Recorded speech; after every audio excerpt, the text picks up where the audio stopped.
Hello guys, and welcome to another edition of Rage Against the Dice. Today, we're continuing on our two-player starter set for Bot Wars with a look at the cards. Now, these are the cards that come with it.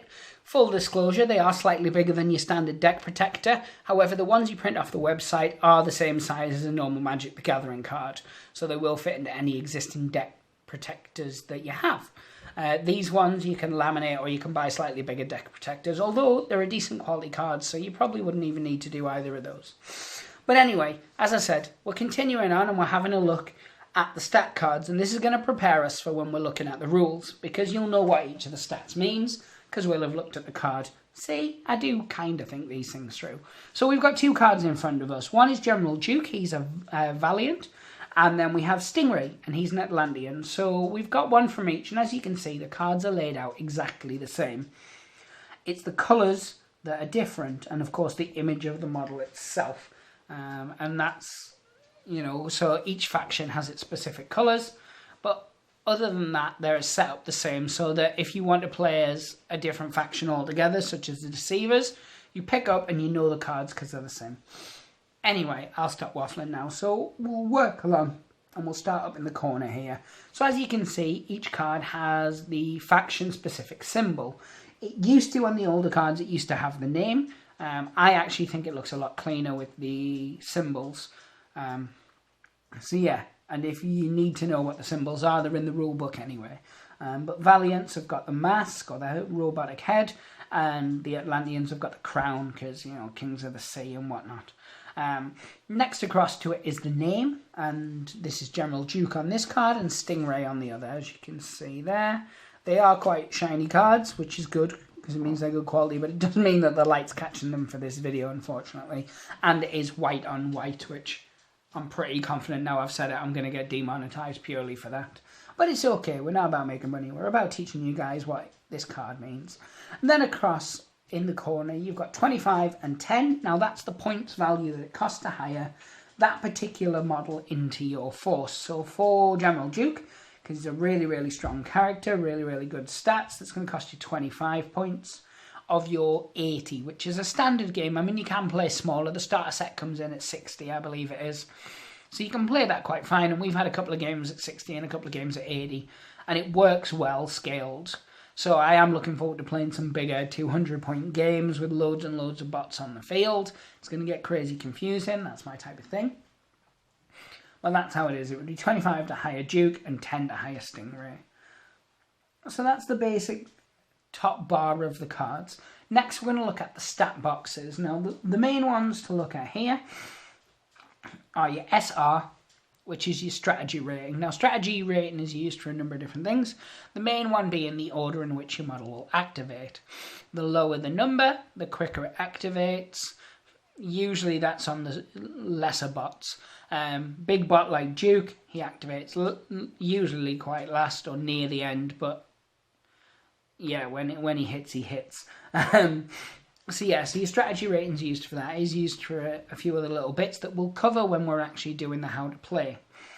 Next one is M, which is your movement value. So you can move up to that many inches per action. So as you can see there, General Duke can move 7. So for 2 actions, he can move 14 inches. But he'd move 7, then he'd move another 7. And you can move up to, so you can move less, of course, like in most games. And of course, as you can see there, Stingray moves 8, so he's a bit faster. Next one is RA, which is your ranged attack. Now, this tells you how many purple dice you're going to roll when you're doing a ranged attack. So if Duke was going to be shooting Stingray, he'd roll 4 purple dice. If, however, Stingray was shooting at Duke, he'd use 3 purple dice, because that's the stat listed on there. Of course, modifiers apply, and that's something we'll come into when we're looking at the rules. Now, CA is your combat attacks, or your close combat. Now, with that, that's how many purple dice you roll when you're making a combat strike. So, if you're in base-to-base contact, or if you've got a weapon with some kind of reach to it, for instance. Actually, I don't know if reach is in the game, thinking about it. I haven't checked things like bases and stuff yet, because I haven't got my thrashers yet, because they don't exist yet. hint, hint, make them come out faster because I want them. But yeah, so yeah, if you're in base-to-base contact, you can make a close combat attack. Now, General Duke would roll 4 dice, and Stingray, because he's not as good in close combat, would only roll 2 dice. Now, the SH is your shields. So that's how many red dice you would roll when defending against either ranged or close combat attacks. So, for example, Stingray is shooting at Duke. He would roll 3 purple dice. Duke, however, would roll 4 red dice to defend. And when we look at how the game's played, you'll be able to see how you work things out and stuff like that, because we're going to break it down bit by bit. Now, that's the main stats. And as you can see, they're the same on both cards, as we've already mentioned. Now, underneath that, you have a bar that says D, and then it has arrows, 10 on Duke and 6 on Stingray. Now, this is their damage counter. So they start off, of course, at the high end in the green, and as they take damage, they move along until they reach 0 health, and then they are out of that particular game. And you can track it on there quite easily. You can use a token or you can use dice, but it's got a nice little bar so you can keep a track on it. Now, next we have this. Now, these are the amount of energy cubes this model generates per turn. Now, this doesn't mean that model can only use those. That means all those energy cubes go in a pool, and then you would distribute those as you see fit. And that's something we'll come into when we're looking at the different turns in the game. But yeah, so Duke can generate 3 and Stingray can generate 2.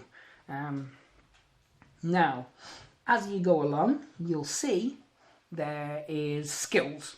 And they are listed either as white writing or black writing. Now, the white writing ones, ram attack and air support respectively on the cards in front of us, these are super abilities that your robot has. Or if you've got infantry or a unit type model, it would be there. That it would say that there. So yeah, so we will look at the skills in more detail, and we'll see what ram attack does and what air support does. But most of your bots will have ram attack, you'll find. Yeah, which is cool. And then right under that, you have the special rules that your model can perform themselves. So Blast, and then Inspiring Presence, and Pure of Purpose.